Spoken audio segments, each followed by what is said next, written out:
एक कारागृह, एक जेल में एक ही सुबह दो व्यक्तियों को फांसी होने वाली थी।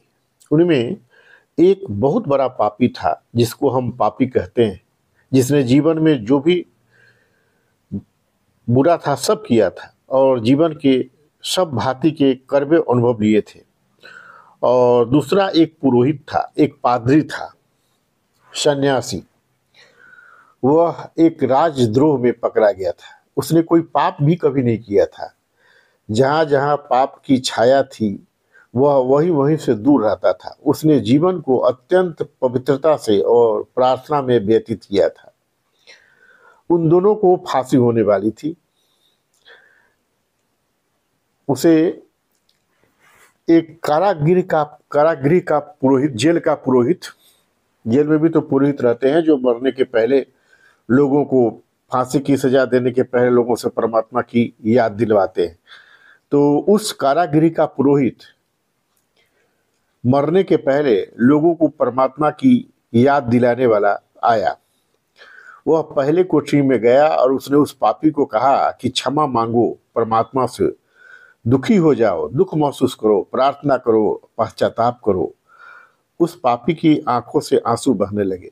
वह रोने लगा और कहा, हे परमात्मा, मुझे क्षमा करो उन पापों के लिए जो मैंने किए, और मुझे बल दे कि अगले जन्म में उन पुण्यों को जिन्हें मैं करना चाहता था, उनके करने की शक्ति और संकल्प पा सकूं।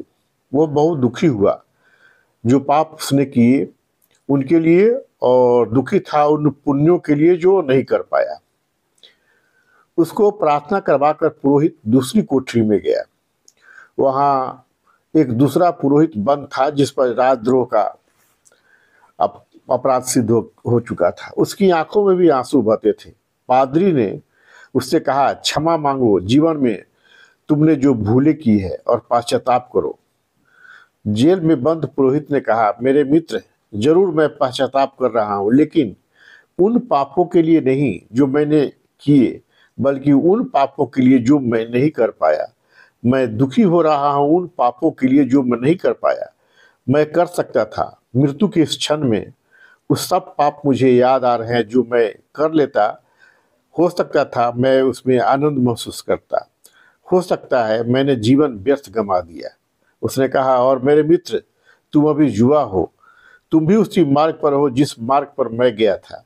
मैं तुमसे प्रार्थना करूंगा। मैं तो मर रहा हूं, लेकिन तू पाप करने से मत चूकना, क्योंकि जो पाप करने से चूक जाता है बाद में वह बहुत पछताता है। वह युवा पादरी बहुत हैरान हुआ।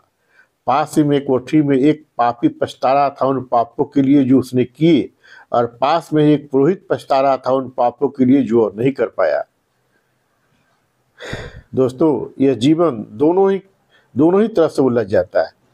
ये दो जीवन के रूप करीब करीब हर मनुष्य के सामने विकल्प होकर खड़े हो जाते हैं। एक रास्ता है जीवन में वासनाओं को भोगने का, उनमें डूब जाने का।